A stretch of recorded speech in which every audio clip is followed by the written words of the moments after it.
নানাজি, আমার নানা আপনার পাগড়ি মুবারক আমার মাথার মধ্যে, আমার আব্বা জানের জুলফিকার মুবারক আমার হাতের মধ্যে, আমি যাব যুদ্ধের ময়দানে। ডাক দে বলে যায় না, আরে আমির হামজার বল্লভখানা নিয়ে আসো। আমির হামজার বল্লভখানা আনা হলো। এই তুই এক হাতের মধ্যে বল্লভ, এক হাতের মধ্যে তরবারি, মাথার মধ্যে নবীজির পাগড়ি মুবারক। এই যুবক ভাইরা আমার রওনা দিবে। ডাক দে বলে যায় না, আমার জয়নাল দেখে রাখবি, জয়নাল অসুস্থ, জয়নালের ঠান্ডা জ্বর লাগছে, আমি রেখে গেলাম। জয়নাল বলে বাবাজি আমি যাব যুদ্ধের ময়দানে, কারণ ইসলামের জন্য জীবন দেয়া দিব। এই জীবন হবে কি রেখে কি হবে, আমি সত্য ইসলামের জন্য জীবন কুরবানি করব। হুসাইন রাদিয়াল্লাহু তাআলা ডাক দে বলে জয়নাল তুমি অসুস্থ, তারপরে ছোট্ট বানর থেকে যাও, যদি মদিনায় যাও মদিনায় যে দাওয়াত দিবা। ডাক দে বলে জয়নাল দুইটা দাবি তোর কাছে করে, যাক নাম্বার আমার সকিনারে আমার লাশের পাশে আসতে দিবি না। আমার সকিনা আমার লাশ দেখে সহ্য করতে পারবে না। জয়নাব দুই নাম্বার দাবি হলো আমার জন্য পৃথিবীর কারুর কাছে নালিশ দিবি না। ওই যুদ্ধের ময়দানে আমি শহীদ হয়ে যাব, শাহাদাতের পেয়ালা পান করব। পৃথিবীর কোন রাজা বাদশার কাছে আমাদের জন্য বিচার চাবি না। যদি বেঁচে ফিরে যেতে পারো যায় না, আমার রাসূলুল্লাহর রওজায় যে সালাম দিয়া আমি হুসাইনের নালিশটা পৌঁছা দিবা।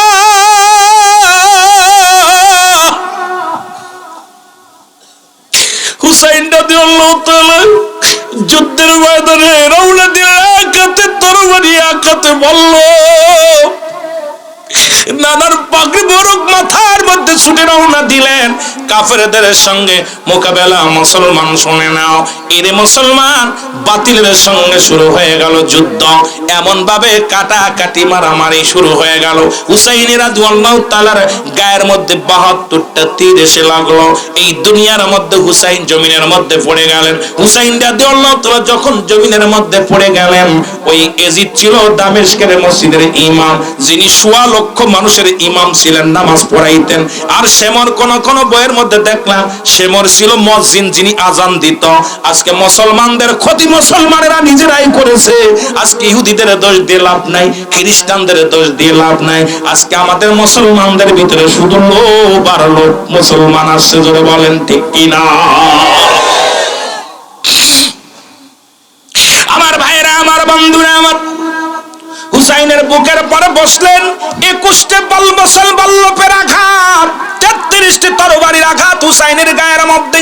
হুসাইন রাদিয়াল্লাহু তাআলা জমিনের মধ্যে যখন পড়ে গেলেন, গলার মধ্যে ফস শুরু করে দিলেন, বল্লভ দিয়া বুকের মধ্যে খোঁচাইতে লাগলেন। হুসাইন রাদিয়াল্লাহু তাআলা ডাক দে বলে শেমর রে, আমাকে মেরে তোর লাভ কি? আমি তো কোনো ক্ষতি করি নাই, আমি তো সম্পদের জন্য পাগল নয়, রাষ্ট্রের জন্য পাগল নয়, আমি এক পাগল মাত্র আমার দয়াল নবীর দ্বীনের দাওয়াত দেওয়ার জন্য, আল্লাহর দ্বীনের দাওয়াত দেওয়ার জন্য আমি কুফা নগরে আসি। আমাকে মেরে তোদের লাভ কি? বলে তোমাকে মারতে পারলে আমি হব বড় বড় দায়িত্ব পেয়ে যাব, বড় চেয়ার পেয়ে যাব। আমার বাবারা আমার বন্ধুরা আমার, এই বুকের মধ্যে খুসাইতে লাগলেন, বড় যন্ত্রণা দিতে লাগলেন। হুসাইন রাদিয়াল্লাহু তাআলা ডাক দিয়ে বলে ও শেমর, আমি তোমারে চিনতে পেরেছি, কারণ আমার নবীজি বলছে মক্কা মদিনার কালো ডোরা কাটা কুকুর তোমার পায়ের মধ্যে কামড় লাগাইছে, সুতরাং আমার বুঝতে আর বাকি নাই, তুমি সেই কালো ডোরা কাটা কুকুর। তোমার হৃদয়ের ভিতর কোনো কান্না তোমার হৃদয়ে লাগবে না, তোমার মনে কোনো দয়া লাগবে না, তোমার মনে কোনো দয়া কিছু থাকবে না। হুসাইন রাদিয়াল্লাহু তাআলাকে জোরে আঘাত করতে লাগলেন। হুসাইন ডাক দিয়ে বলে শেমর রে, আমাকে যদি মারতে আর মেরে ফেল, আমাকে জিন্দা রাখিস না। আমার গলার মধ্যে জোরে ফোঁস দিতে ছুরি দিয়া কাটতে লাগলেন, গলা কাটে না। হুসাইন রাদিয়াল্লাহু তাআলা বলে এই গলার মধ্যে রাহমাতের নবী রাহমাতুল লিল আলামিন সুমা দিছে, সুতরাং হলকমের উপর দিয়া আমার এই পোষ লাগায় দাও, কেটে যাবে। ধীরে ধীরে চালাও ছুরি, ধীরে ধীরে আমারি গলায়, এ গলাতে দিছেন চুমা আমারি নানায়। বলো যে গলাতে দিছেন আমারি নানায় বলদির রাদিয়াল্লাহু তাআলাকে শাহাদাতের পেয়ালা পান করায় দিলেন। হুসাইনের কাল্লা কাটিয়া তরবারির উপরে দিয়া থুতু নিক্ষেপ করা হলো, পণ্যের কাপড় খুলে নেওয়া হলো, পণ্যের কাপড় উলঙ্গ করে দেওয়া হলো, হুসাইনের গায়ের উপর দিয়ে 70টা ঘোড়া চালানো হলো, হুসাইনের গোশতগুলো জমিনের মধ্যে টুকরা টুকরা করে ফেলা হলো। হুসাইন রাদিয়াল্লাহু তাআলার প্রতিটা রক্তের কোনায়, প্রতি গোশতের কোনায় কোনায় ইয়া মুহাম্মাদান ইয়া মুহাম্মাদান ইয়া মুহাম্মাদান নানাজি নানাজি বলে চিৎকার মেরেছিল। জোরে বলেন না আল্লাহু আকবার, আর একটু জোরে বলেন আল্লাহু আকবার। হুসাইনকে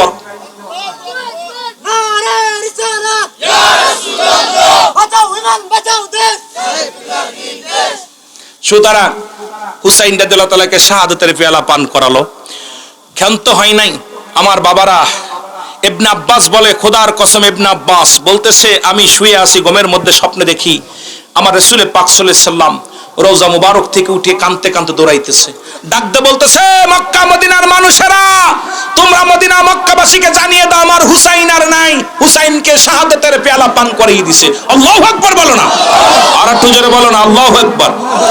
সুতরাং এই পৃথিবীর মধ্যে ইসলামের জন্য আমরা জীবন দিতে পারি, দুনিয়াতে হয়তো কষ্ট, ক্ষণিকের জন্য কিছু কষ্ট, অসংখ্য নবীর সাহাবীরা নবীর জন্য জীবন দিয়ে গেছে। দেখেন ওদের যুদ্ধে 70 জন সাহাবী রাসূলের প্রেমে জীবনটা দিয়ে গেল হাসি মুখে।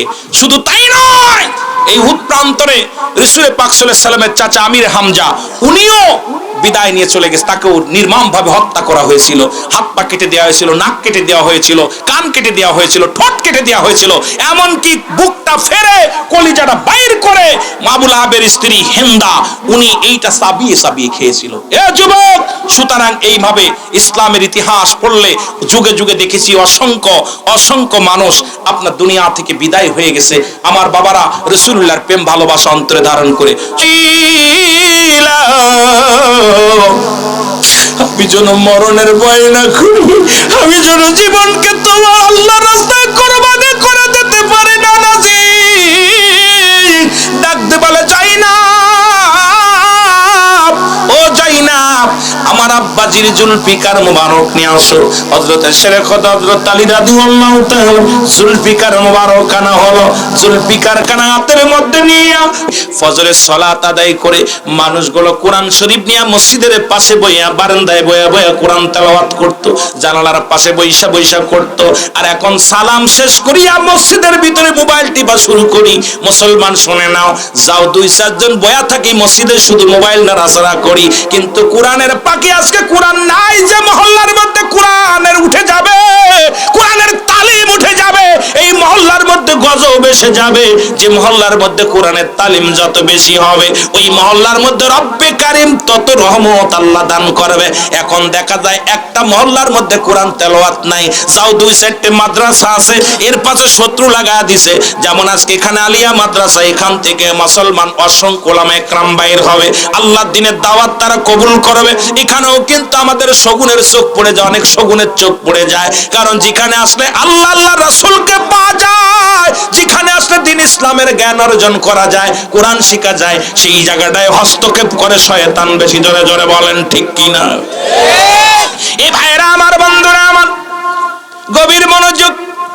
সাহারা বানু ডাকতে বলে, স্বামী আপনি তো কোরআন তেলাওয়াত করেন, অথচ ভিতরে তাঁবুর ভিতরে কোনো পানি নাই, একটু পানির জন্য দৌড়ায়া যান। যখন দরকার করলেন হুসাইনকে, মুসলমান হুসাইন রাদিয়াল্লাহু তাআলা শিশু আসগারকে সঙ্গে নিয়ে যখন কোপের দিকে রওনা দিলেন, আমার বাবারা আমার এই ডাকতে বলেন, ও আমার মুসলমান কোপ্পাবাসীর যুবকেরা রে, বৃদ্ধরা, তোমরা শোনো, আমরা তো কোনো অপরাধ করি নাই, তোমাদের সঙ্গে হাঙ্গামা করতে আসি নাই, আমি আসছি আমার রাসূলুল্লাহ সত্য দাওয়াত দিতে। লা ইলাহা ইল্লাল্লাহু, লা ইলাহা নাই কোন ইলাহা ইল্লাল্লাহু, এক আল্লাহ ছাড়া। এই কালেমা শুধু আমার নবীর নয়, নাই। এই কালেমা আদম থেকে শুরু করেছে। আদম আলাইহিস সালাম বলে লা ইলাহা ইল্লাল্লাহ, আদম শফিউল্লাহ, লা ইলাহা ইল্লাল্লাহ ইব্রাহিম খলিলুল্লাহ, লা ইলাহা ইল্লাল্লাহ মূসা কালিমুল্লাহ, লা ইলাহা ইল্লাল্লাহ ঈসা রূহুল্লাহ। সুতরাং এই কালেমা কিয়ামত পর্যন্ত চলবে। আল্লাহ ছাড়া কোনো মাবুদ নাই। আর সর্বশ্রেষ্ঠ নবী, আখির নবীর উম্মত আমরা, এর সঙ্গে জড়িয়ে দিছি লা ইলাহা ইল্লাল্লাহু মুহাম্মাদুর রাসূল। আল্লাহর প্রেরিত রাসূল বা বান্দা হলো আমার নবী। সাথে সাথে পড়ে না শাহাদু আল্লা ইলাহা ইল্লাল্লাহু ওয়াহদাহু লা শারীকা লাহু আশহাদু আন্না মুহাম্মাদান আবদুহু ওয়া রাসূলুহু। জোরে জোরে চিল্লা বলা যাবে না মারহাবা।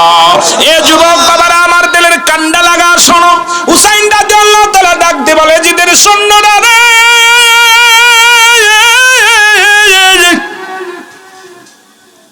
আমি আসি কালেমার দাওয়াত নিয়ে, ইসলামের দাওয়াত নিয়ে, শান্তির বাণী নিয়ে। তোমরা আমারে বাধা দিও না, একটু পানি দাও। পানির জন্য যখন কূপের ধারে গেলেন, কোন কোন কিতাবের মধ্যে আছে মুসলমান পিপাসায় কাতর হয়ে গেছে। কেউ কেউ বলে মুসলমান শুনে নাও তীর আইসা লাগছে, কেউ বলে মুসলমান হত্যা করা হয়েছে। এক একটার মধ্যে এক এক রকম বর্ণনা করেছে। যখন ফোরাত নদীর কিনারায় যাইয়া ও মুসলমান পানির মধ্যে হাত দিয়া কলিজার টুকরারে পানি পান করাইতে গেছে, একটা তীর আসিয়া হযরত আলী আসগরের বুকের মধ্যে লেগে গেছে। আলী আসগরে দেখিয়া রে চোখের পানি ছেড়ে কাঁদে হুসাইন রাদিয়াল্লাহু তাআলা। কলিজার টুকরা সন্তানকে যখন তীরটা টান দিয়ে বাইর করেছে, কলিজাটা বাইর হয়ে গেছে। চিৎকার মেরে কান্দে নানাজি।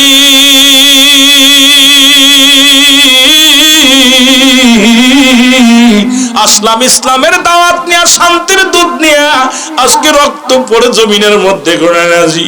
চোখের পানি ছেড়ে কান্দে। ও আমার যুবক বাবারা, আমার দিলের কান্ডা লাগা শুনে নাও। তাবুর ভিতর থেকে চলে আসছেন আসিয়া মুসলমান।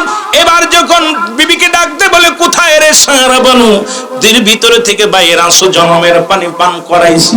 আমার বাবার আয়েশা ডাকে, রে কলিজার টুকরা সন্তান নাই, কলিজার টুকরা সন্তান দুনিয়া থেকে বিদায় হয়ে গেছে। আমার যুবক বন্ধুরা, আমার পাশের কামরা থেকে কান্নার আওয়াজ শুনতে পাইলেন। নাম হলো আলী আকবর, হযরত হুসাইন রাদিয়াল্লাহু তাআলার বড় সন্তান। ডাকতে বলে, মা মা গো, তুমি কেন কান্নাকাটি করো গো মা? আয়দাকে ডাকতে বলে, আলী আসগর, আলী আকবর রে, আলী আসগর আর দুনিয়ার মধ্যে না, এই দুনিয়ার মায়া ছেড়ে চলে গেছে। আমার বাবারা, আমার ভাইয়ের ক্লাসটা দেখে চোখের পানি ছেড়ে ডাকতে বলে, মা মা গো, আমি কসম করলাম যতক্ষণ পর্যন্ত ভাইয়ের প্রতিশোধ নিতে না পারো ততক্ষণ পর্যন্ত আমিও ফিরবো না। আলী আকবর যুদ্ধের 9 তারিখে যুদ্ধের ময়দানে চলে গেলেন। অনেকগুলো সৈন্যর কতল করলেন। কতল করিয়া ইটুপি পাচিত হয়ে ঘরের মধ্যে ফিরে আসলেন। ডাকতে কয়, মা একটু পানি দাও গো মা। মা বলে, বাবা রে, আমি যদি পানি দিতে পারতাম তাহলে তোমার ভাই চির বিদায় হয়ে যেত না। ঘরের তাঁবুর মধ্যে কোনো পানি নাই। আলী আকবর মার কাছে চোখের পানি ছেড়ে কান্দার বলে, চির বিদায় দাও হে ও মা গো। ডাকিতেছে নবীজি আমার, বলেন ডাকিতেছে নবীজি আমার, বলেন চির বিদায় দাও ও বাবা গো। ডাকিতেছেন নবীজি আমার, বলো ডাকিতেছে। চাই না পানি, চাই না আমি, চাই রব্বে কারিমের মেহেরবানি গো। ছুটি আমি জান্নাতের আশায় ও মাগো ডাকিতেছেন নবীজি আমার, বলো ডাকিতেছেন নবীজি আমার, বলো চির বিদায় দাও হে মাগো ডাকিতেছেন নবীজি আমার, বলো ডাকিতেছেন নবীজি আমার। যুবকেরা নবীর প্রেমে পাগল হইয়া এই দুনিয়ার মাসের চলে গেছে। মুহররমের 9 তারিখে আলী আকবর শাহাদাতের পেয়ালা পান করলো। মুহররমের 10 তারিখ যখন আসলো, হুসাইন ডাকতে বলে, ও কাফেলার সদস্যরা শোনো রে, আর বসে থাকার সময় নাই, সময় নাই, তোমরা চলে যাও, যার যার মতো চলে যাও, আমি যাব আমার রাসূলের সত্য কালেমার দাওয়াত নিয়ে চলে যাব। হুসাইন ডাকতে বলে মুহররমের 10 তারিখে ডাকতে বলে, জয়নাব, ও জয়নাব, আমি তোমারে কিছু কথা বলে যেতে চাই। জয়নাব রাদিয়াল্লাহু তাআলা সামনে আসলেন, ডাকতে বলে, জয়নাব, জয়নাব নরাশিক দুর্নীতির ইরাকরায় বসে জাহির করে জ্ঞান, বলো দুর্নীতির ইরাকরায় বসে যায় এর কলম দিয়া কামাই টাকা, কলম দিয়া কামাই টাকা, আবার ধরে সাধুর ভানরা শিক্ষিত, আবার স্কুল কলেজের দিকিটা হয় দেখো না চোখ মেলিয়া, মেয়েরা সব বই ছাড়িয়া আসে শুধু প্রেম লইয়া, ঠিক না? আরো যেরকম ঠিক না? আইরে আল্লাহ, বাবারও চেনে না, কি নাগরের হাত পাইলে আর কার বাপ মারে কারো চেনে না, যেরকম ঠিক কিনা? স্কুল কলেজের দিকিটা ভাই দেখো না চোখ মেলিয়া, ছেলেরা সব বই ছাড়িয়া আসে শুধু প্রেম লইয়া, আরে অস্ত্র যে তার সঙ্গের সাথী, অস্ত্র যে তার সঙ্গের সাথী, হইতেছে মস্তান ওরা শিক্ষিত, আরো জোরে বলা যাবে না, ওরা শিক্ষিত শয়তান। বিশ্বাস করবেন না, যদিও দাখিল মাদ্রাসা এমপিও হয় নাই, খোদার কসম দেখবেন প্রতিটা ওয়ালের মধ্যে আর যোগ বি, বি যোগ সি খালি যোগে যোগে লেখা আছে। ওয়ালের মধ্যে ওই বাথরুমের মধ্যে সব জায়গায় খালি এক একটা অক্ষর লিখে যোগ দিয়ে লেখা আছে। কারণ অবস্থা মসজিদের ভিতরও যোগ, একবারে মসজিদে জিগাইছি এক ছেলের লিখতেছে দেখি আর লেখা যোগ লেখা বি লেখছে। আমি কই আরে এটা কি লিখলি? কয় হুজুর বুঝবেন না। আমি কই বুঝবো না মানে তুই কোন ক্লাসে পড়িস? কয় হুজুর 7-এ। তো 7-এ আর লিখলি? কয় হুজুর আমার নাম আরিফ। কি নাম? আরিফ। আর বিতে বিতি। কি নাম? কয় আমার বান্ধবীর নাম বিতি, এই জন্য লিখে তুলাম, বান্ধবী বিন্দু আসা যাওয়া করে তো। আমি কাম সারছে, আর যোগ বি, বিথি, আরিফ আর বিথি। কথা বুঝেননি? আরে আরে বাবারে 5 আগস্টের পরে দেখলাম অসংখ্য বিশ্ববিদ্যালয় শুধু অস্ত্র। আজকে যারা শিক্ষক তারা খাতা কলম টানতে টানতে তাদের মাজা বেঁকা হয়ে গেছে, আর এখন ছেলেদের অস্ত্র টানতে টানতে মাজা বেঁকা হয়। জোরে বলেন ঠিক কিনা? লেখাপড়া শেষ, অবস্থা কাহিল। কথা বুঝেননি? এ আমার ভাইরা, আমার বন্ধুরা, আমার গভীর মনোযোগ যে কথাগুলো বলি দিলের কান্ডা লাগা শোনো। এদিকে হাসানকে দনে হাসান হলো বড়, তাকে শেষ করতে হবে। যদিও হাসান বাবার ক্ষমতার এটাতে আসার সময় হয়ে গেল, হাসানকে কেমনে মারা যায়? হাসানকে মারার জন্য ষড়যন্ত্র করা শুরু করলো। কেউ রাজি হয় না, কেউ রাজি হলেন না তাকে হত্যা করার জন্য। অবশেষে একজন মহিলা কারণ আল্লাহ তো নিজেই একটা কুরআনুল কারীমের মধ্যে একটা সূরা নাজিল করছে, সূরার নাম নেসা। নেসা শব্দের অর্থ হলো ভুল, নেসা শব্দের অর্থ হলো মহিলা। এটার ব্যাখ্যা করবেন, মজা লাগবে, যেহেতু আলিয়া মাদ্রাসা এখানে বাবারা ভালো করে ব্যাখ্যা বুঝবেন, ভালো করে তাফসীর বুঝবেন। যদিও আমি যেতে পারবো না আলোচনায়, খুব খেয়াল করবেন। এই মহিলাদেরকে আল্লাহ তিনটা গুণ দিয়েছে। নাম্বার 1, এক নাম্বার তাদের ভিতরে লোভ, 2 নাম্বার হলো তাদের ভিতরে ত্যাগ, 3 নাম্বার হলো কঠোর। এই তিনটা গুণ তাদের ভিতরে। 1 নাম্বার দেখবেন লোভ বিরাজ করে। স্বামী 1000 টাকা সম্পদ থুইয়া স্ত্রীরা যে কোনো মুহূর্তে চলে যায় আরেকজনের হাত ধরে, কারণ এদের ভিতরে এত লোভ কাজ করে। মুসলমান শুনে নেন। আবার আপনাদের মা চাচিরা যদি মাইকের আওয়াজ শুনে তারা কষ্ট পাবে। আজকে মুসলমান বাংলাদেশের এই শেষের পিছনে একটাই কারণ, আমার দেশ পরিচালনা করেছিল যারা, এরাই তো সবচেয়ে ভুল করবে। নেশা শব্দের অর্থ হলো ভুল, সুতরাং নেশা শব্দের অর্থ হলো মহিলা।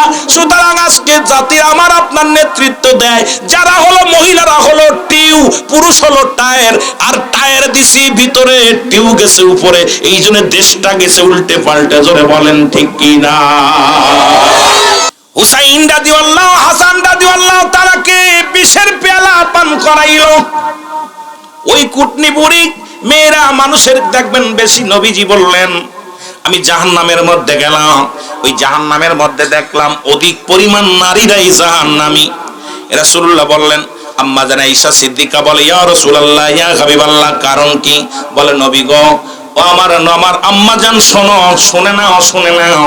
নবীজি তার বিবিদেরকে বললেন, ওই সমস্ত নারীরা ওই পৃথিবীর মধ্যে স্বামীর নামে লানত করত, এই লানতকারী মহিলারাই জাহান্নামের মধ্যে বেশি পরিমাণ, অধিক পরিমাণ জাহান্নামী।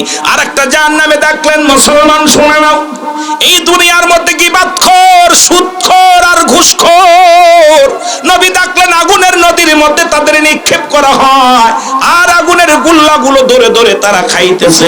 রাসূল বললেন, ওরা কারা রে জিবরিল? বলে হুজুর, এই দুনিয়ার মধ্যে এরা ছিল পৃথিবীর মধ্যে সবচেয়ে গীবাতখোর, আর হলো ছিল ঘুষখোর আর সুদখোর। এই 3 শ্রেণী মানুষকে এই নদীর মধ্যে নিক্ষেপ করা হবে। ও আমার বাবারা, আমার বন্ধুরা, আমার শুনে নাও, আজকে আমার সমাজ, আমার জাতি দুর্নীতিতে ভরে গেছে। জোরে জোরে চিল্লায় বলা যাবে না, ঠিক কি না? আমার ভাইয়েরা, আমার বন্ধুরা, আমার হাসান রাদিয়াল্লাহু তাআলা বীজ যখন পান করছে রে,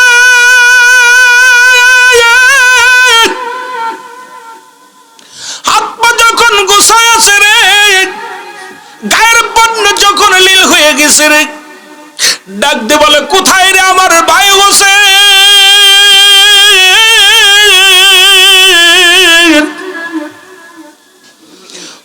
হোসেন ছুটে আস, হুসাইন রাদিয়াল্লাহু তাআলা ছুটে আসলেন। এসে দেখে ভাই বিষ পান করে এই দুনিয়ার মধ্য থেকে বিদায়ের পথে। ডাক দে বলে, ভাই রে, কে তোরে বিষ পান করাইছে বলো? বলে, ভাই রে, আমি বলবো না আমি বিষ পান করাইছি, কে বলবো না। তবে আমার পরে তোমার বিপদ আসবে, যেদিন ওই বিপদের মধ্যে পড়বা সেদিন দুনিয়ার কোন মানুষের ডাক দেবা না, সেদিন রাহমাতুল লিল আলামিন নবীকে ডাকবা। জোরে জোরে চিল্লায় বলা যাবে না আল্লাহু আকবার। চির বিদায় দাও হে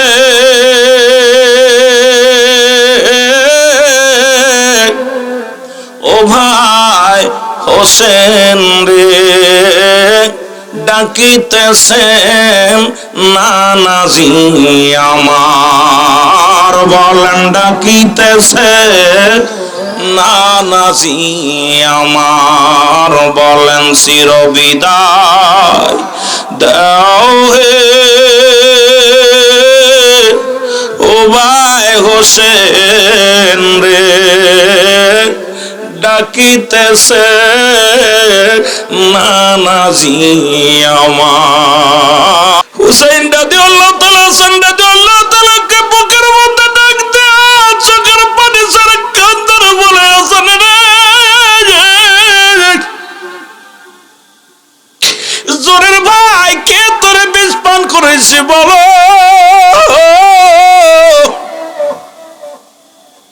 কে তোমার এই ক্ষতিটা করলো? হাসান রাদিয়াল্লাহু তাআলা ডাক দিয়ে বলে, ভাই হোসেন রে, আমার পরে তোমার বিপদ আসবে, বেশি দিন আর দেরি নয়,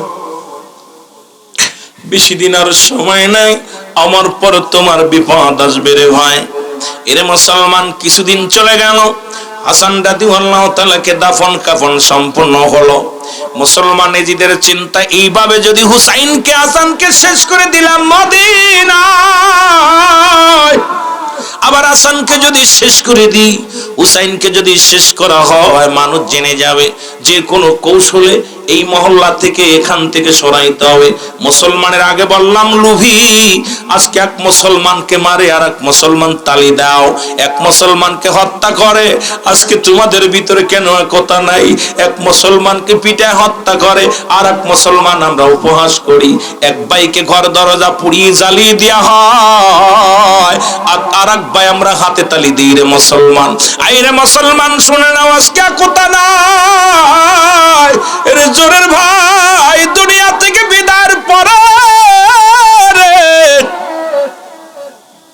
এজিদের ষড়যন্ত্র চললো, শুধু লোভ ক্ষমতার লোভ হলো ক্ষমতায়, ক্ষমতায় যেতেই হবে, কারণ এই চেয়ারের দরকার, এই চেয়ারটা আমার প্রয়োজন। আমার বাবারা, আমার বন্ধুরা, আমার হুসাইন রাদিয়াল্লাহু তাআলার কাছে চিঠি আসতেন, কোন কোন কিতাবের মধ্যে আছে 1200 চিঠি, কোন কোন মুসলমান কোন আছে 200 চিঠি। এই রকম মুসলমান অধিকাংশ রাবি দ্বারা, যেটা শানে কারবালার মধ্যে প্রমাণ হয়, মুসলমান 1200 চিঠি আসলেন। প্রতিটা চিঠি হুসাইন রাদিয়াল্লাহু তাআলা নিয়ে মুরব্বিদের সঙ্গে পরামর্শ করে, মুরব্বি রামগো, আমি কেমনে এই চিঠিখানা এই দেখায়া ডাকতে বলে, ভাই রে হুসাইন রাদিয়াল্লাহু তাআলা কিছুদিন আগে তোমার ভাই আমরা হাসানকে দুনিয়া থেকে আমরা হারিয়ে ফেলেছি, এখন তুমিও যদি চলে যাও, বিপদ যদি আসে, আমরা কি লয়া থাকবো, তোমাকে ছাড়তে পারি না। মুসলমান একটা সূরা ডাকলেন, সেই সূরার মধ্যে সবাই উপস্থাপন করলেন। হুসাইন রাদিয়াল্লাহু তাআলা ডাকতে বলে, ও মক্কা মদিনার মানুষেরা, আমি যাব কুফা নগরে, কারণ ইসলামের দাওয়াত দেওয়ার জন্য, কালেমার দাওয়াত দেওয়ার জন্য। ও মুসলমান শুনে নাও, শুনে নাও। এইটা যখন বললেন, এরে মুসলমান, হুসাইন রাদিয়াল্লাহু তাআলার স্বাস্থ্য ভাই মুসলিম বিন আকিল ডাক দেখো, হুসাইন আমি যাব যুদ্ধের ময়দানে, আমি যাব আগে পরীক্ষা করে দেখে আসি, আমাকে যাওয়ার জন্য তুমি অনুমতি দাও। সবাই বললেন ঠিক আছে, মুসলিম বিন আকিলকে সুযোগ দেওয়া হোক। মুসলিম বিন আকিল কিছু খাবার নিয়ে, কিছু লোক নিয়ে রওনা হয়ে গেলেন। তার দুটি কলিজার টুকরা সন্তান। মুসলমান আগে বলছি, এটা বিস্তারিত বলতে গেলে সময় লাগবে, অনেক সময়। আমি মূল ইতিহাসটা আপনাদেরকে জানিয়ে দিয়ে যাব। মুসলমান মুসলিম বিন আকিলের দুইটা কলিজার টুকরা সন্তান, একজনের নাম মুহাম্মদ আর একজনের নাম ইব্রাহিম। ডাকতে বলে, আব্বা জান আপনি যাবেন কুফা নগরে, আমাদেরকে লয়া যান, আমাদের তো মা নাই, আমাদের বাবা নাই, আপনি যদি চলে যান কে আমাদের দেখভাল করবে, কে আমাদের দেখবো, কে আমাদের খানা খাওয়াই দিবে, কে আমাদের যত্ন করবে, বাবা গো আমাদেরকে লয়া যান। মুসলিম বিন আকিলকে সঙ্গে করে, মুসলমান শুনে নাও, শুনে নাও, মুহাম্মদ ইব্রাহিমকে সঙ্গে করিয়া মুসলমান মুসলিম বিন আকিল রওনা হয়ে গেলেন, এই কুফার দিকে রওনা হয়ে গেলেন। ওখানে গেলেন, ও মুসলমান হুসাইনের নাম শুনিয়া 1000 নয় 70,000 ও যুবক, অসংখ্য মানুষ মুসলমান হয়ে গেলেন। কালেমার মালা পড়ে, তারা কালেমার মালা পড়ে মুসলমান হয়ে গেলেন। লা ইলাহা ইল্লাল্লাহু। যেমনে মুসলমান এসেছিলেন, শাহজালাল ইয়ামানি গৌর গোবিন্দ বলল, কোন দাড়িওয়ালা টুপিওয়ালা আসতে পারবে না, ঢাকা উঠক একটা মাত্র। এ যুবকের, সিলেটের যুবকের ইতিহাস ভুলে গেলে চলবে না। শাহজালাল যখন আসবে 360 জন আউলিয়া নিয়ে গৌর গোবিন্দ ঘোষণা করে দিলেন, তোমরা কেউ দাড়িওয়ালা, টুপিওয়ালা, পাগড়িওয়ালা, পাঞ্জাবিওয়ালাকে সিলেটের জমিনে ঢুকতে দিবা না। যদি কোনো ব্যক্তি তাকে ঢুকতে দাও, তাকে শিরচ্ছেদ করা হবে। নৌপথ বন্ধ, বিমান পথ বন্ধ, সব রুটঘাট বন্ধ করে দিলেন। আপনার ইতিহাস শুনলে মুসলমান আজকে এগুলো আমাদেরকে ভুলায় রাখছে, এগুলো পাঠ্য বইয়ের মধ্যে দেয় না। কারণ শাহজালালের জীবনীটা যদি পাঠ্য বইয়ের মধ্যে দেয়, সিলেটের মানুষগুলো নবী প্রেমিক, কলি প্রেমিক হয়ে যাবে। এটা ওই নাস্তিকেরা করতে দিবে না।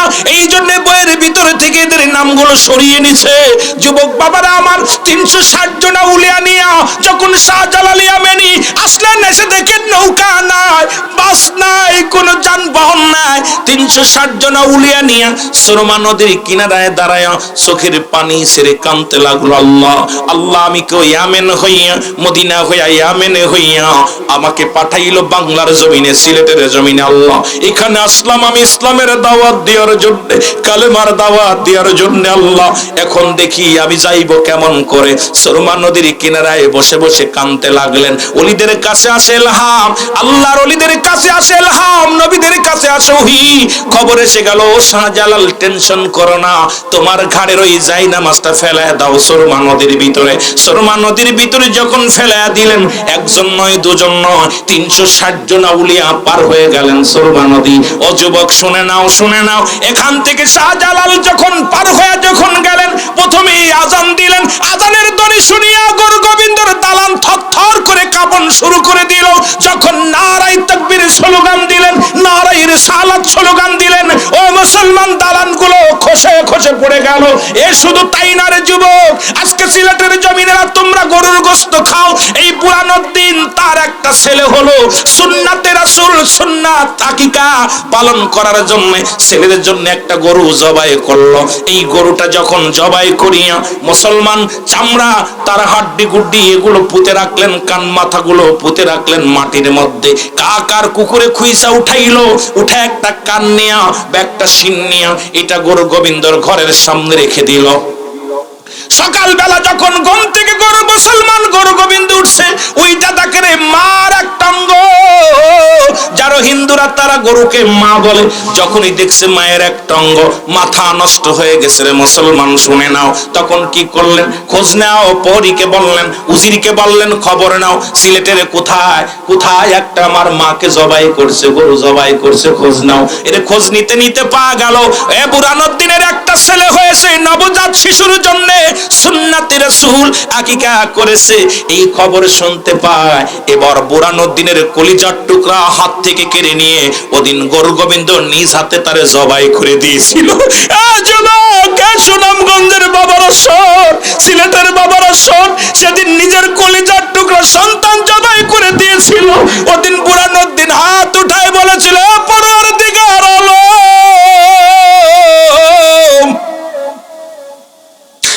আমি আমার সন্তানের বিচার চাই না।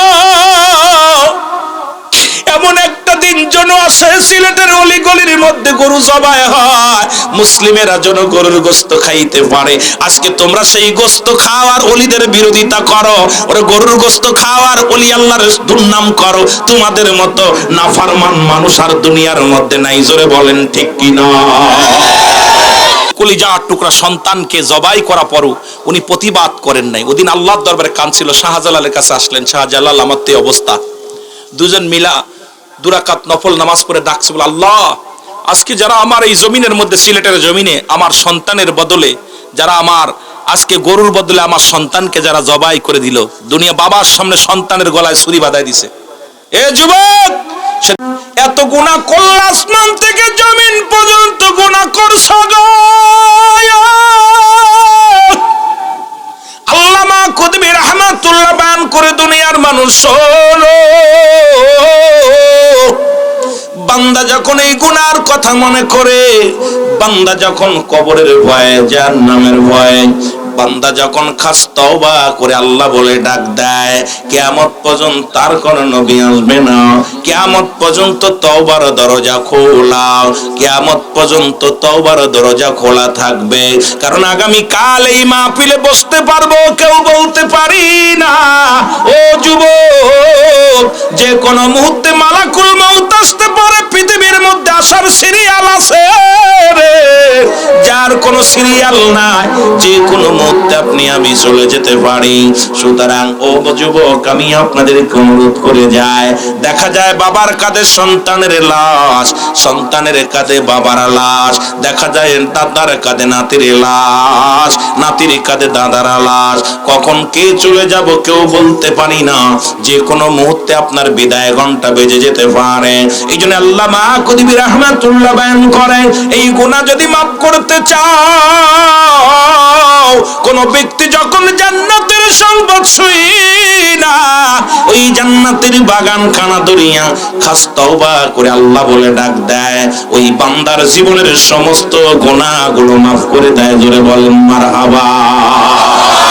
আমার বাবারা এক কথায় আরবি পারেন না, আল্লাহ আমি ক্ষমা চাইতেছি, পূর্ববর্তী গুনাহ যা করছি সব মাফ চাইতেছি, আল্লাহ আমি আর জীবনে পাপ করব না, মাফ চাই, আমি মাফ চাই তোমার কাছে। বান্দা চাইতে দেরি রব্বি কারীম হাত উঠায়া আল্লাহ বলে ডাক দেওয়ার সঙ্গে সঙ্গে রব্বি কারীম আপনার জীবনের সব গুনাহ মাফ করে দিবে। জোরে বলেন না সুবহানাল্লাহ। আর একটু জোরে বলেন না সুবহানাল্লাহ। এ দুনিয়ার মুসলমান বাংলায় বলে পরশ্রুতি কাতর, একজনের ভালো আরেকজন দেখতে পারে না, ঠিক কি না? আর রাসূল বলছে বাল হুয়া খিলাফ। অনেক আলেম ওলামা আছেন, রাসূল বলছে এই দুনিয়াটা হলো পচা দুর্গন্ধ মরি।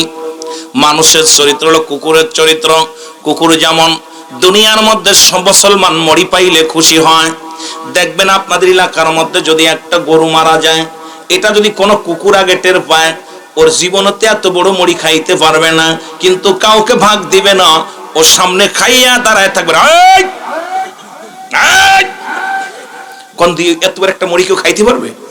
কিন্তু ওর চক্ষু লজ্জা নেই, কাউকে ভাগ দেবে না, নিজে যাইতে বাইরে কামড়িয়ে একদম ঠ্যাং ঠুং খোড়া করে ফেলবে। জোরে বলেন ঠিক কিনা? মুসলমানদের অবস্থা কি অবস্থা খুব খেয়াল করবেন। ও যুবক ভাইরা আমার, বন্ধুরা আমার, এই খালি কুকুরে মরি খায় না, আরো প্রাণী খায়, যদি কাকেও খায়। যদি বলা হয় এই জমিনের মধ্যে একটা গরু মারা গেছে মুসলমান এই নাসিমপুরের জমিনের মধ্যে, দেখা যায় কাকগুলো চক্ষু লজ্জা আছে, কা কা করে সিলেট অঞ্চলে সুনামগঞ্জের যত সাতকের জমিনে যত কাক আছে সবাইকে খবর দেয়। কেউ হাত পাও খায়, কেউ লেজ খায়, কেউ বুড়ি খায়, কেউ চোখ খায়। মুসলমান কাকের চক্ষু লজ্জা আছে, তার জাতি ভাইকে ঠগায় না, এরা বাগাবাগি করে খায়। আর কুকুরের চক্ষু লজ্জা নাই, একাই খাইতে চায়। বর্তমান মুসলমানদের অবস্থা একই রকম হয়ে গেছে। কুকুরের চরিত্র কেউ কারো সহ্য করতে পারে না। আজকে মুসলমানদের মধ্যে পীরকে দেখতে পারে না, মাদ্রাসার ছাত্র বাইরে দেখতে পারে না। আজকে সমাজের মধ্যে যতদিন পর্যন্ত মুসলমানের কুকের মধ্যে প্ল্যাটফর্মের মধ্যে না দাঁড়াইবে, ততক্ষণ পর্যন্ত জুতার বাড়ি খাওয়া মাফ হবে না। জোরে জোরে বলেন ঠিক কিনা? এ কয় সোহ টুপি, ও কয় গোল টুপি, ও কয় ফারা পাঞ্জামি, ও কয় গোল পাঞ্জামি, ও কয় মিসাক্কর, ও কয় বিরাজকর, ঠিক না? এই যে শুরু হলো, আমরা আলেমরা এক হতে পারি নাই, কারণ আমাদের ভিতরে এই যে ফখর, ক্ষমতার লোভ, ক্ষমতার দাপট, এগুলো বন্ধ করে যদি এক প্ল্যাটফর্মের মধ্যে আমরা সবাই আসতে পারতাম, খোদার কসম নির্বাচন লাগতো না। এই মুসলিম জাতি, ইসলামী দল যত আছে, যদি এক প্ল্যাটফর্মের মধ্যে দাঁড়াইতে পারতাম, আমাদের বিজয় ঠেকানোর মতো কেউ ছিল না। জোরে বলেন ঠিক কিনা? কিন্তু আমাদের অবস্থা কলা গাছ আমার নাকি তাল গাছ আমার, সালিশ মানি। আমার ভাইয়েরা আমার, বন্ধুরা আমার, এই জন্য বাংলায় বললাম পরশ্রুতি কাতর, একজনের ভালো আর একজন দেখতে পারে না। আল হাসান হুসাইন রাসূল বলে গেলেন আমার ওফাতের পরে আমার হাসান হুসাইন আগামী দিনে নেতৃত্ব দিবেন। কি নেতৃত্ব দিবেন? সেটা হলো কোরআন হাদিস ইজমা কিয়াস অনুযায়ী আমি রাসূলের সুন্নাত ভিত্তিতে কারণ দেশটা পরিচালনা করবেন। হাদিসের ভিত্তিতে, কোরআনের ভিত্তিতে আলোচনা হবে, এটা দ্বারা দেশ পরিচালনা হবে। আমার ওফাতের পরে আল হাসান আল হুসাইন এই রাজ্যটা, দেশটা পরিচালনা করবে। আমার নবী ইন্তেকাল করলেন, আমার বাবারা আমার, রাসূল পাক সাল্লাল্লাহু আলাইহি ওয়াসাল্লামের 4 খলিফা দুনিয়া থেকে বিদায় হয়ে গেলেন। মা ফাতেমার বিদায় হয়ে গেল, নবীজির মুসলমান হযরত আলী রাদিয়াল্লাহু তাআলার বিদায় হয়ে গেল। আসলো আমিরে মুয়াবিয়ার যুগ শুনে না, উনি নবীর সাহাবী। উনি যখন আসলেন পৃথিবীর মধ্যে, মানুষ লোভ মানুষকে কি করে?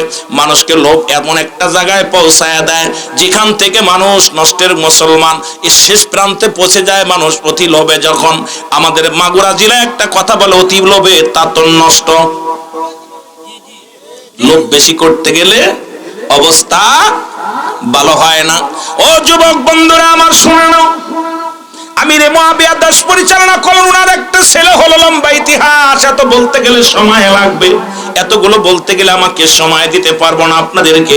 যদি আবার কোনোদিন পায় তাহলে আপনাদেরকে বাল্য জীবন নিয়ে আলোচনা করব।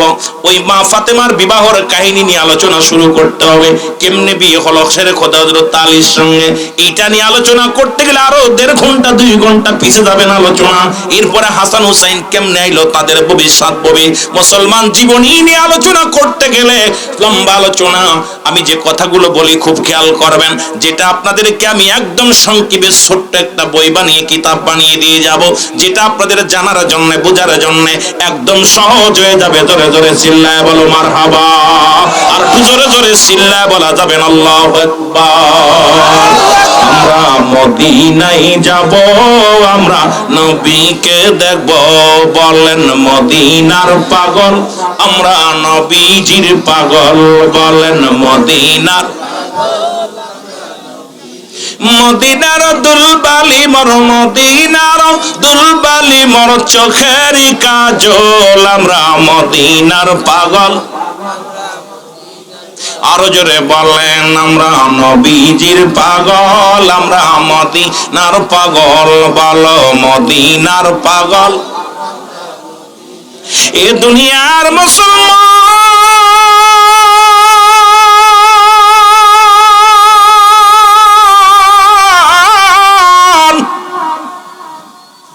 আমিরে মুআত্তামি আবিয়া তার কলিজার টুকরো সন্তান এজিদকে ডাক দিয়ে বলে বাবা, কারণ আমাদের তো বাংলাদেশে এখন কেমন রেয়াজ হয়ে গেছে, যে ক্ষমতায় থাকে তার ছেলে আসবে না, বউ আসবে না, মেয়ে আসবে, ঠিক কি না? কি যে একটা শুরু হলো, কি যে একটা অবস্থার মুসলমান শুনে নাও। এই সিয়ার কেউ ছাড়তে চায় না, এই সিয়ারটা যে কত ভয়ঙ্কর ওরে বাদশা মুসলমান শুনে নাও। ওই বালকের বাচ্চা ইব্রাহিমের জীবনীটা পড়লে আপনি বুঝতে পারবেন এই সিয়ারটা যে কত প্রিয় রে। এই সিয়ারের লোভ কেউ সামলাতে পারে না, এই মুসলমানিটার লোভ কেউ ছাড়তে পারে না। কারণ এই সিয়ার যে আপনার ক্ষতির আজকে দুনিয়ার মধ্যে ক্ষতি ডেকে আনতেছে, দুনিয়ার মধ্যে বিপদ ডেকে আনতেছে, এটা আমরা অনেকেই ভুলে যাই। আর এর মধ্যে বসলেই দেখবেন পরিবর্তন, সিয়ারের পরিবর্তন হয়ে যায়, মনের পরিবর্তন হয়ে যায়, হৃদয়ের পরিবর্তন হয়ে যায়। ও যুবক, ও যুবক বন্ধুরা শোনো গো, আমিরে মুআবিয়া ডাক দে কয়েজিদ, কারণ এই পৃথিবীর মধ্যে আমার ইন্তেকালের পরে আমার বর্তমানে আল হাসান আল হুসাইন নেতৃত্ব দিবে, দেশ পরিচালনা করবে। আমার নবীজি বলে গেছেন, জোরে জোরে চিল্লায় বলা যাবে না মারহাবা। ইজিদকে কি তারে কয়, আব্বা প্রধানমন্ত্রী আমি হব, আগামী দিনের প্রধানমন্ত্রী, বাপ মাজার রেখে গেছি তো আমি দায়িত্ব পাবো। কেমনে কি করে, এটা কি মেনে নেওয়া যায়? মানা যাবে না, এটা মেনে নেওয়া যাবে না রে মুসলমান। শুনে নাও, গোপনে গোপনে ষড়যন্ত্র শুরু করলো কিভাবে তারে শেষ করা যায়। অতীতেও ছিল মুসলমানদের শেষ করেছে রে মুসলমান। মুসলমানেরা পৃথিবীর মধ্যে সবচেয়ে মুনাফিকরা ইসলামের যত ক্ষতি করেছে, এর চাইতে কাফের বেঈমানেরা এত বড় ক্ষতি করি না ইসলামটাকে। সবচেয়ে মুনাফিকরা যেভাবে ক্ষতি করেছে, জোরে বলেন ঠিক কিনা? আল্লাহ কমিনান নাস, মানুষের মধ্যে মায়া করে তারা বলবে আমান্না, তার ঈমান আনছে, বিল্লাহি আল্লাহর প্রতি, অবিদা মিনা কিনা আখিরাতের প্রতি বিশ্বাস স্থাপন করেছে। ওমা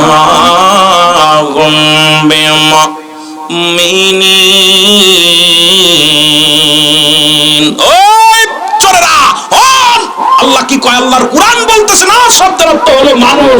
এই মানুষের মধ্যে ধোঁকাবাজ, বেঈমান, চোর, বাটপার সব আছে। এগুলো আলোচনার মধ্যে আসলে সব বাইর হয়ে যাবে। জোরে বলো আল্লাহু আকবার। এর দুর্নীতির ওই আঁকড়ায় বসে জাহির করে জ্ঞান, বলেন দুর্নীতির ওই আঁকড়ায় বসে জাহির করে জ্ঞান। কলম দিয়া কামাই টাকা, কলম দিয়া আবার ধরে সাধুর ভান। ওরা শিক্ষিত শয়তান, ওরা শিক্ষিত শয়তান, ওরা। আওয়াজ জোর না হলে হবে না, জোরে জোরে বলা যাবে না। ওরা শিক্ষিত শয়তান, ওরা হলো জাতির নাকি মহামারী মহাতন। ফাইলে কলম ঠেকাইয়া চালায়ুরা নির্যাতন, ঠিক কিনা? ওরে ঘুষের টাকায় ওদের ভুড়ি, ঘুষের টাকায় ওদের ভুড়ি করে যে টান টান, ওরা শিক্ষিত। আরো জোরে জোরে বলা লাগবে, ওরা শিক্ষিত শয়তান, ওরা শিক্ষিত সুহাদায়ে কারবালায় যাইতে পারলাম না রে আমি যাই। কোথায় আছেন গো মায়ার নবী,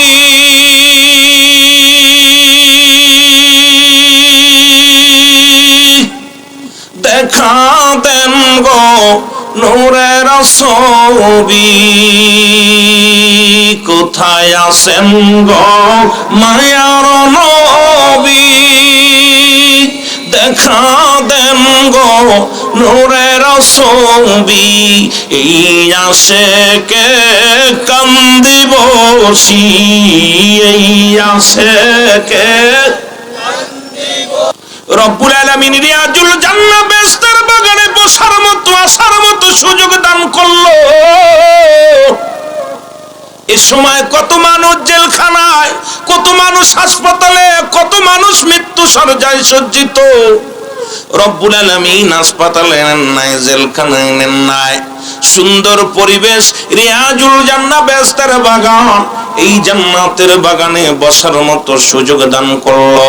উচ্চ কণ্ঠে আওয়াজ দিয়ে চিল্লায় বলা যাবেন আলহামদুলিল্লাহ। এই দুনিয়ার মুসলমান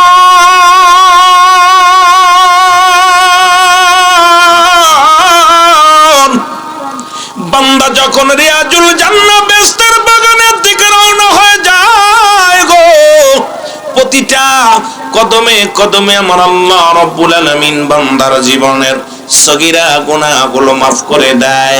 ও মুসলমান, আমরা শুধু সগীরা গুনাহ করি না, যখন আপনি রওনা দিলেন, ঘর থেকে রওনা দিয়ে দিলেন, বাড়ি থেকে যখন রওনা দিলেন, প্রতিটা কদমে কদমে আল্লাহ সগীরা গুনাহ মাফ করে দিছে রে। আমরা শুধু সগীরা গুনাহ করি নাই, পদে পদে করেছি কবিরা গুনাহ। নামাজ ছেড়ে দেয়া কবিরা গুনাহ, মিথ্যা বলা কবিরা গুনাহ, বেগানা নারীর সঙ্গে দেখা দেয়া কবিরা গুনাহ, বেগানা পুরুষের সঙ্গে দেখা দেয়া কবিরা গুনাহ। এখন আমি সিদ্দিকী সাহেব যদি আলোচনাগুলো করি, অনেকের কষ্ট লাগবে, অনেক মাওলানার বুকের ভিতরে যে লাগবে। যাদের সঙ্গে দেখা করা যায় তাদের সঙ্গে বিয়ে করা হারাম, যাদের সঙ্গে দেখা করা হারাম তাদের সঙ্গে বিয়ে করা যায়। আজকে দেখি খালাতো ভাই, মামাতো ভাই, ফুফাতো ভাই, যাদের সঙ্গে দেখা করার কোনো বিধান নাই, বেগানা নারীর লগে চাকরি করবা, অফিসে বয়া চা খাইবা, আর বড় বড় ফতোয়া লাগাইবা, চলবে না। কারণ চলবে না, চলবে না, চলতে পারে না। আজকে সমাজ বাঁচাও, দেশকে বাঁচাও, ওই সাহেব কেবলার কথাগুলো কেন বারবার বলি? বাঁচাও ইমান, বাঁচাও দেশ। ব্যক্তির জীবনের অমূল্য সম্পদের নাম হলো ঈমান। মানব জীবনের অমূল্য সম্পদের নাম ঈমান, আর মানব দেহের জীবনের অমূল্য সম্পদের নাম রুহু। রুহুবিহীন যেমন বডির কোনো মূল্য নাই, আপনার দেখতে শুনতে ভালো প্রাণ পাখিটা ভিতরে নাই, এই বডির কোনো মূল্য নাই, কিন্তু দেখতে প্রালায় শেষ হয়ে পড়ে আছে।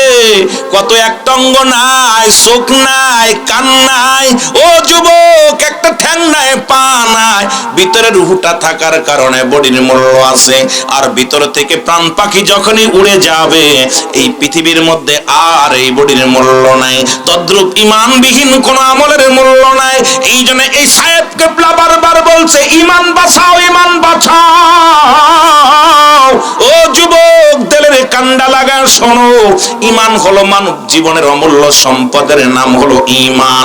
এখন ঈমান একটা হলো ঈমান, একটা হলো মুসলমান। শুনে নাও, আমল, এই নামাজ, রোজা, হজ, যাকাত, পৃথিবীর মধ্যে যা করবেন সবই হলো আমল। আর ঈমান হলো নবী মুহাম্মদুর রাসূলুল্লাহ সাল্লাল্লাহু আলাইহি ওয়াসাল্লাম। জোরে জোরে চিল্লায়া বলা যাবে না মারহাবা।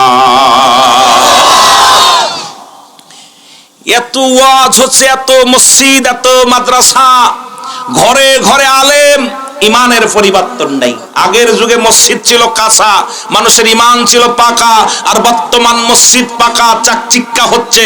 শিক্ষা ব্যবস্থা গুরু এখন এত, মাদ্রাসা এত, মসজিদ, কিন্তু আলেমও আছে ঘরে ঘরে আলেম, কিন্তু ইমানি দায়িত্ব নিয়ে রব্বি করিমের গোলাম, রব্বি করিমের পাগল, মদিনাওয়ালার পাগলদের খুব অভাব। জোরে বলেন ঠিক কিনা?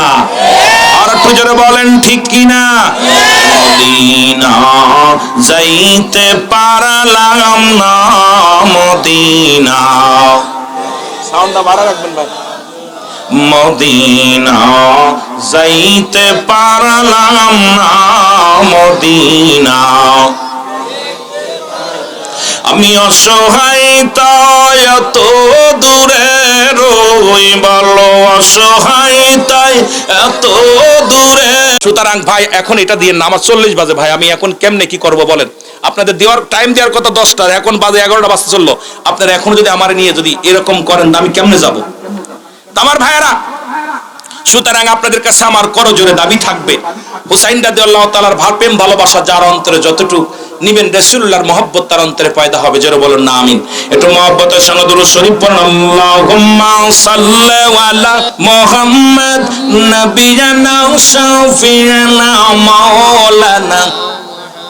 উড়ে যাও রে রাতের হাওয়া, যাও রে উড়ে মদিনায়, এ গোলামের সালাম খানি, এই গোলামের সালাম খানি পৌঁছাই দিও মদিনায়। আমি দেখলাম যেটুকু এটা একটা চেয়ারম্যান করতে পারে, যদি চেয়ারম্যান উদ্যোগ নেয়, উপজেলা চেয়ারম্যান মেম্বার এরাও যদি চেষ্টা করে, এটা করা কোনো ব্যাপার না। কিন্তু বিগত দিন যারা ছিল, এই মানুষের মুখের দিক, তাদের অন্তরের খবর কষ্ট তারা নেয় নাই, নিজের পকেট ভারী করছে, এর মধ্যে কোনো সন্দেহ নাই। জোরে বলেন ঠিক কিনা? তবে আমি বলবো, এই মানুষটা তো দীর্ঘ 17 বছর ছিলেন, এই মানুষটা তো খাতি চাই নাই, খাবার চাই নাই, এই এলাকার মানুষগুলো তারা বাড়ি ঘর চাই নাই, চাইছে তারা যাতায়াত ব্যবস্থা। একটা ডেলিভারি রুগী যদি এই রাস্তাতে যায়, আমার মনে হয় পথের মধ্যে বাঁচবে বলে আমার বিশ্বাস হয় না। যেটা বলেন ঠিক কিনা? 2টা কালভার্ট, ছোট্ট 2টা ব্রিজ, এ ভাই এটা করা কোনো ব্যাপারই না। যদি খালি সুমন থাকতো, এই মানুষগুলো তো ভালো, না হলে উনার পণ্যের কাপড় খুলে নেওয়ার দরকার ছিল। যারা বলেন ঠিক কিনা? ওনার পণ্যের কাপড় খুলে নিয়ে ওনাকে শিক্ষা দেওয়ার দরকার ছিল যে আমরা বাড়ি চাই না, গাড়ি চাই না, আমরা চাই শুধু একটু যাতায়াত ব্যবস্থা, একটু বিদ্যুৎ, আমরা চাই একটু যাতায়াত ব্যবস্থাটা সুন্দর হবে। যারা বলেন ঠিক কিনা? এই 2টা কালভার্ট, এটাও তারা করে নাই। তার মানে আর বুঝতে বাকি নাই, এই মানুষটা আপনাদের কখনো আপনাদের মনের মানুষ ছিল না। আমি চাই এই মানুষগুলো আর যেন না আসে, যে মানুষগুলো সবাই আমাদের পাশে থাকবে, যারা আমাদেরকে ভালোবাসবে, যারা আমাদেরকে মায়া করবে, যারা আমাদের দুঃখে সুখে থাকবে, আমরা তাদের চাই। জোরে বলেন ঠিক কিনা? আরো জোরে বলেন ঠিক কিনা? আমি বলবো না বিএনপি আসুক, আমি বলবো না আওয়ামী লীগ আসুক, আমি বলবো না জামাত আসুক। আমার কথা হলো, আপনি যার ভোট, আপনার ভোট আপনি দিবেন। আমি নির্বাচন করতে আসি নাই, এখানে আমি কোনো কারোর পক্ষ নিয়ে আসি নাই, আমি আসি আল্লাহ রাসূলের পক্ষে কথা বলতে। সুতরাং আপনি যাকে খুশি তাকে দেন, তবে আমরা প্রিয় মানুষটা চাই। জোরে বলেন ঠিক কিনা? আরো জোরে বলেন ঠিক কিনা? খোদার কসম আমি কষ্ট পেয়েছি। এই 2টা দাদা ভাই একটুক জায়গায় কটটুক এর বাস দিয়ে রাখছে, কত কষ্ট আমার ভাইদের আসতে, আরে কত কষ্ট। এই মানুষটা শুধু সুনজর দিলেই হয়ে যেত, ঠিক কিনা? আমার যদিও আমার ওই লাইনের ওয়াজ না, তবে কষ্ট লাগে বলে বলি। টায়ার আর টিউ চেনেন তো? বলেন দি, টায়ারে যেটা সহ্য করতে পারে, টিউতে সেটা সহ্য করতে পারবে? টিউ তো নরম, এটা থাকে ভিতরে, আর টায়ার থাকে বাইরে। এখন আমার বাংলাদেশ চলতেছিল টিউর উপরে। কিসের উপরে? টিউব। টিউব, এই টিউব তো গুতা লাগলে ফুটো হয়ে যাবে, টিউব তো গুতা লাগলে লিক হয়ে যাবে। টায়ারে যেটা সহ্য করতে পারে, আমিও চাই আল্লাহ যেন আমার বাংলাদেশে আর একটা পুরুষ শাসিত দেশটা হোক। আমিন বলেন, আমিন বলেন। আরো জনে বলেন, আপনারা চান না? আর একটা চান না? ছোট ভাই গজল গাইছে, সুন্দর একটা গান গাইছে, কথা বোঝেনি? কি হবে বেঁচে থেকে অযথা বিদ্যা শিখে, যদি না গড়তে পারো শাসনবিহীন সমাজটাকে। কি হবে নেতা হয়ে জনবলে ঘাড় ফুলিয়ে, রাজপথ গরম দেখে যদি থাকো ঘরে শুয়ে, আজরাইল আসবে যবে মাটিতেই পড়ে রবে। জোরে বলেন ঠিক কিনা? কি করেন? কি হবে বিবেকটাকে ধোঁকা দিয়ে, কি হবে বিবেকটাকে ধোঁকা দিয়ে, কি হবে পুরুষ নামের বোঝা হয়ে এই দেশেতে যদি যায় ঘুরে ফিরে ক্ষমতাটা নারীর হাতে। এর সে সেজে গুজে বিলেনের সঠিক পথে দিয়ে দাও অভিনয়ে জীবনটাকে। কি হবে বেঁচে থেকে, কি হবে? কথা বোঝেননি? কি হবে নামাজ রোজা ইমানদারির বড়াই করে পারো যদি উচ্চ স্বরে সত্য কথা না বলিতে। জোরে বলেন ঠিক কিনা? চাকরি ভয় করো যদি ছেড়ে দাও ওই না গদি, চাকরির ভয় করো যদি ছেড়ে দাও ওই না গদি। কি হবে, কি বলেন, কি হবে বিবেকটাকে ধোঁকা দিয়ে। জোরে বলেন ঠিক কিনা? কেউ কথা বলি না, সব মাথার উপরে প্রতিমা বানাইয়া কত মসজিদ, কত হাজার হাজার মাদ্রাসায় এত বড় বড় লেকচার দিই আমরা, প্রিন্সিপাল প্রফেসর সব লেকচার দিই, আরবি প্রভাষক তার মাথার উপরে, তাফসীর কারকের মাথার উপরে প্রতিমা ঝুলনে থাকে, আবার বড় বড় কথা বলার ক্ষমতা নাই, কারণ বলতে পারি নাই চাকরি ঠেকানোর জন্য। জোরে বলেন ঠিক কিনা? জোরে বলেন ঠিক কিনা? আওয়াজে জোর নাই, ভয় পাননি? আমি 700 কিলো দূর থেকে যদি ভয় না পাই, আপনি কেন ভয় পাবেন?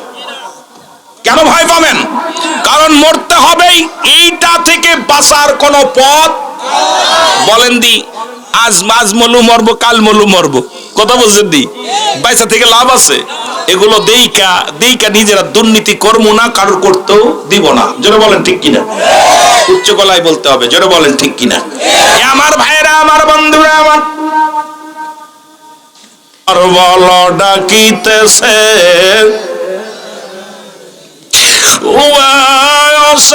রে, কি আগুন জ্বালিল বুকে, সইতে পারি না যে বিষের জ্বালায় অঙ্গ জ্বলে যায়। উবাই হোসেন রে ডাকিতেছে নানাজি আমার, বলেন ডাকিতেছে। চোখের পানি সেরে সেরে বলেন চির বিদায় দাও হে ও ভাই হোসেন রে, ডাকিতেছে নানাজি আমার, বলো ডাকিতেছে। কি জোরে ছিলাম দুজন,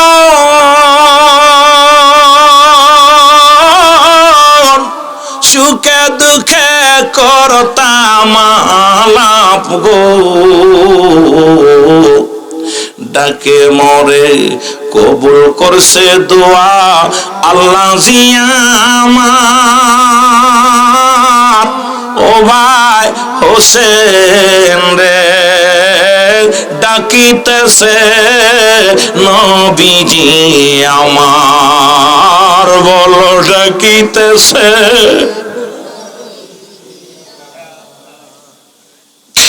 এবার ভাইরা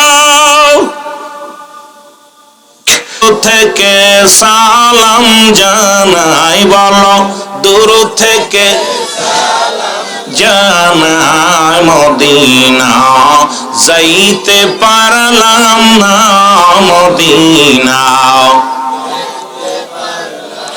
মদিনার নাম কত মধু,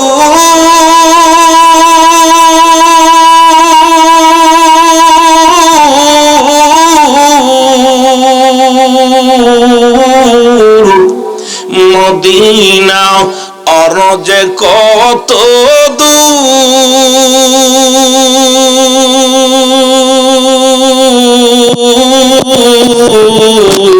ওই মদিনার পথের তুলি, বলো ওই মদিনার মাকুতে পারলাম না, মদিনা যাইতে পারলাম না, মদিনা। সামান্য টিকো মারবেন। মদিনা যাইতে পারলাম না মদিনা আমি অসহায় তাই এত দূরে রই বলো অসহায় তাই দূর থেকে সালাম জানাই বলো দূর থেকে সালাম জানাই মদিনা না মদিনা দেখ মদিনার নাম কত সুন্দর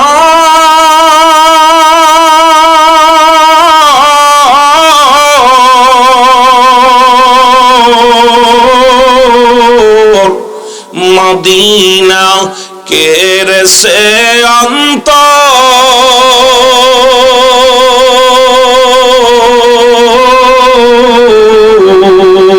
এই গরিব দুঃখীর সালাম খানি গরিব দুঃখীর